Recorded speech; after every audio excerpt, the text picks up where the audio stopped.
Andy shut himself into a barn 50 feet from the Hudson River beach, careless with the circular saw, on 2x4s destined for a float, mounting a step ladder. I imagine. To sculpt the face of a giant werewolf, crouching. I imagine. Nose to the floor, oiling a spinning witch's ball bearings, helping the Rokeby contingent build giant puppets for the village Halloween parade. I imagine. Because I do not know, because it was not me. Handing him a hammer, steadying the staple gun, accidentally brushing his fingertips on the burlap as he painted it orange. There's this house called Rokeby that the preservationists want, but they can't have. Some real Stanford white shit. It's on the river in Berrytown. All I know is it's some sort of commune and the house is falling apart and all they do is get high and sail boats and have orgies. And if you go down there, watch your suspension because those dirt roads have potholes the size of Texas. And wear long pants even if it's hot because the high grasses down toward the water are swimming with deer ticks. Where did they go on his catamaran?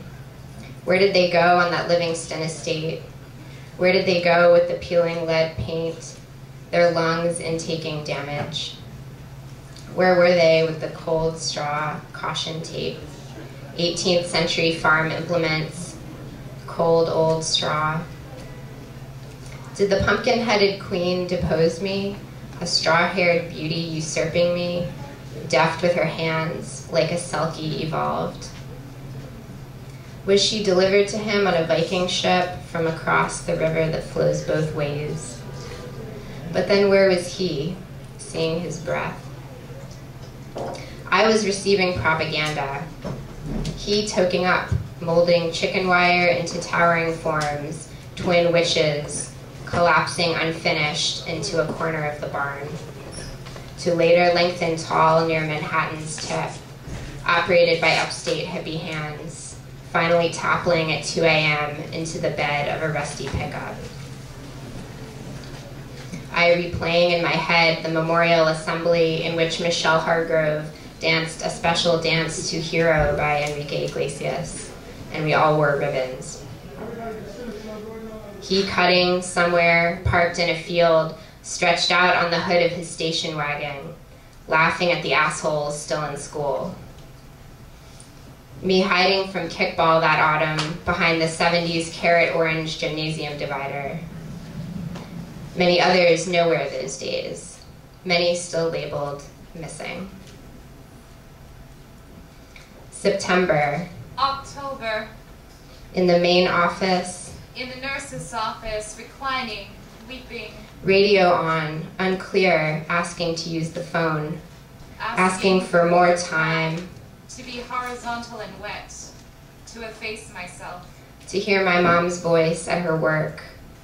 As we knew more. And I knew more. And I heard more, and we heard by increments. And the hallway was a channel in gunmetal ocean. And the false leather was a coral pillow, unabsorbent of myceline. And I asked for more time to not learn. And to unlearn. But the nurse sent me back to math.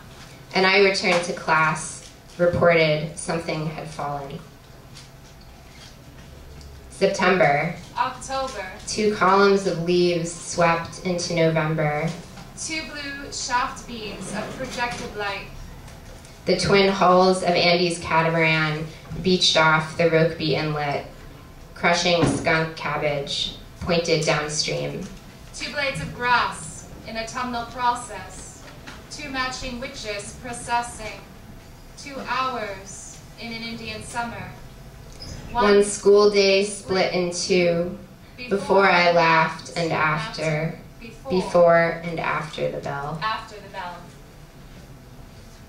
All I recall is the running, and the turning yellow leaves, dying October sun, and him running away from me into branch cracking, voice fading, and I was shouting, why wouldn't he stop running? He was 6'4", so he got away, yelling back over his shoulder as trees flashed by. It wasn't anything. Nothing. Wasn't anything. Wasn't nothing. I didn't. Well, it was something now, wasn't it? It was something in the Halloween barn where their thin shadows played in the clamp lamp light, with pliers for hands and plenty of lips. As he told me this, he ran deeper into Ferncliff Forest, approaching Astor Lands, the colonial-era root cellars treacherous beneath golden detritus. And down the path ahead of me, in some private green room behind a downed oak, Andy's double took over, shook hands with the one I knew, who walked out the stage door into a Tivoli tidal bay silence.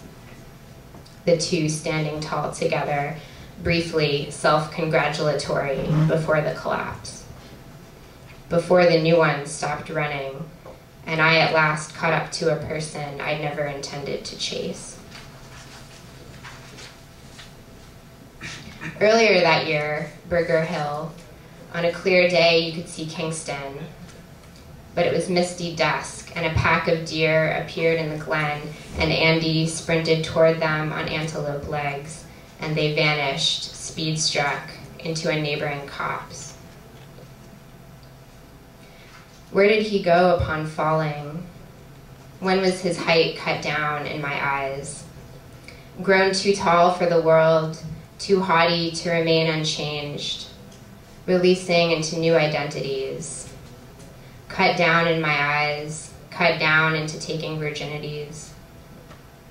Could I have noticed that Indian summer swimming off the island, how the river tasted funny when I took it accidentally into my mouth, how much like a mine, like a man-made structure, and its smell like the city saddened. You can only run so far before you hit some harbor, a premature landing, and with grace and impact, revise the world.